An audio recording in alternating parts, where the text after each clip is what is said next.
Nessa aula, iremos falar um pouco sobre o método científico. Serão abordados casos práticos que exemplificam a relevância desse método. Além disso, você entenderá como os cientistas elaboram teorias a partir de simples observações. Por meio de um breve histórico acerca da evolução do conhecimento em relação à estrutura do átomo, você poderá compreender por que a ciência não é dogmática e como novas observações são capazes de derrubar teorias vigentes e promover verdadeiras reviravoltas na comunidade científica.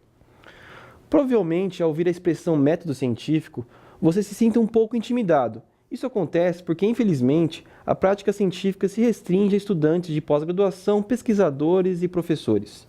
Nesse contexto, passamos quase todo o período de nossa formação distante da prática científica.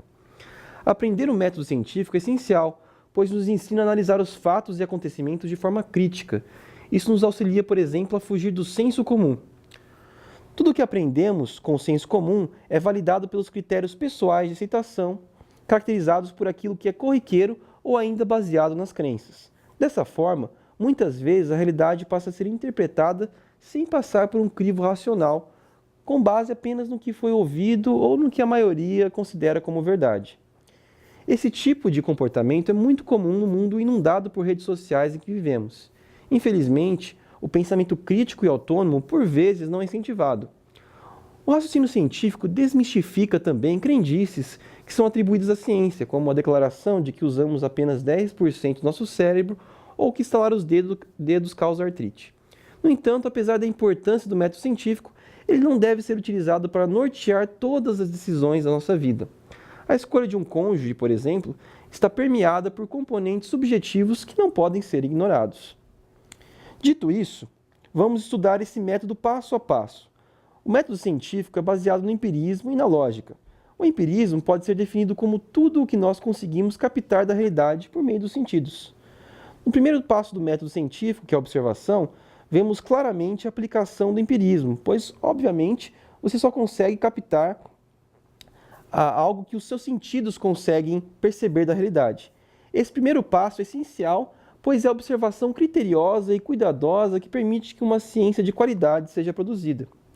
A observação inicial irá levantar uma série de questionamentos, os quais nos conduzem à elaboração de uma hipótese, que pode ser definida como uma possível explicação para a observação inicial. A hipótese se propõe a explicar não somente a observação inicial, mas também fornecer previsões para o entendimento das observações similares que poderão ocorrer futuramente. Porém, uma hipótese só pode ser seriamente considerada se ela puder ser testada a partir de experimentação, ou seja, por meio de experimento que verifique a plausibilidade daquela hipótese. Na fase da experimentação, a observação inicial é simulada em um ambiente onde as variáveis são controladas e verifica-se se a hipótese é capaz de explicar aquela observação ou não. É essencial que a metodologia utilizada para testar a hipótese seja a mais adequada possível. Caso os experimentos rejeitem a hipótese inicial, uma nova deve ser levantada para explicar questionamentos que surgiram a partir da observação inicial. No caso de uma hipótese ser confirmada várias vezes, ela pode ser considerada uma teoria. Uma teoria também pode ser definida como um conjunto de hipóteses verificadas por experimentação. Dessa forma, para chegarmos a uma teoria científica, vários passos devem ser cuidadosamente seguidos. Para exemplificar os passos dessa metodologia, vamos explorar a evolução do conhecimento acerca da unidade fundamental da matéria, o átomo. O conceito de átomo vem da Grécia Antiga. Os filósofos Leucipo e Demócrito afirmavam que se qualquer material fosse dividido consecutivamente em partes menores, chegaria um momento em que ele não poderia mais ser divisível. Chegariam assim a minúsculas partículas indivisíveis que receberiam o nome de átomos. Já no final do século XVIII e início do século XIX, o cientista John Dalton acrescentou novos conhecimentos à ideia grega do átomo e propôs o modelo atômico que ficou conhecido como bola de bilhar.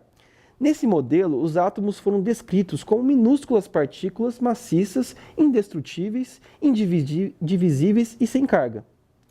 Como já vimos, novas evidências que contrariam uma teoria científica podem tornar obsoleta. Foi isso que aconteceu com o modelo proposto por John Dalton, quando outro cientista, chamado Joseph John Thomson, descobriu uma partícula menor que o átomo, conhecida como elétron. Thomson demonstrou que essas partículas tinham carga negativa, o que também contrariava o modelo proposto por Dalton, que afirmava que os átomos eram partículas sem carga. O modelo atômico proposto por Thomson ficou conhecido como pudim de passas, onde o átomo seria uma massa de carga positiva incrustada por partículas de carga negativa, os elétrons. Em 1911, o físico e químico Ernest Rutherford demonstrou que o modelo de Thomson também não explicava satisfatoriamente a estrutura do átomo.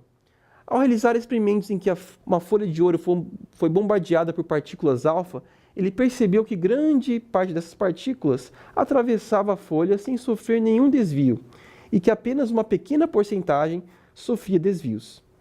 Essa observação levou Rutherford a concluir que o átomo era formado na sua grande parte por espaços vazios pelos quais as partículas alfa atravessavam, e por um núcleo central no qual partículas foram desviadas. O novo modelo proposto por Rutherford descrevia o átomo como sendo formado por um pequeno núcleo com carga positiva, circundado por elétrons com carga negativa. Esse modelo ficou conhecido como modelo planetário, valendo-se de uma analogia com o nosso sistema solar, em que os elétrons giram ao redor do núcleo, assim como os planetas giram ao redor do Sol. Os conhecimentos proporcionados pelas descobertas de John Dalton, Joseph John Thomson e Ernest Rutherford permitiram que a estrutura do átomo fosse melhor conhecida. Ainda assim, existiam lacunas no conhecimento acerca da estrutura do átomo. Em 1913, o cientista Niels Bohr demonstrou que os elétrons orbitavam ao redor do núcleo como proposto por Rutherford, mas que esse movimento obedecia a órbitas definidas de acordo com a energia que os elétrons possuíam. Ou seja, elétrons poderiam realizar saltos quânticos de uma camada para outra de acordo com seu estado energético. Posteriormente, outros cientistas como Ernest Sommerfeld e Henry Schroeder realizaram descobertas que contribuíram para a compreensão atual da estrutura e do funcionamento do átomo. Como vimos por meio do exemplo dos modelos atômicos, algumas vezes novas descobertas científicas podem nos levar a abandonar teorias científicas aceitas até aquele momento, enquanto que, em outras ocasiões, as novas evidências científicas apenas adicionam novas informações e detalhes a uma teoria já existente. A contribuição de todos os cientistas permite que hoje nós tenhamos um conhecimento acerca da unidade fundamental da matéria, o qual vimos que é formada por partículas menores e, portanto, não deveria mais ser chamada átomo.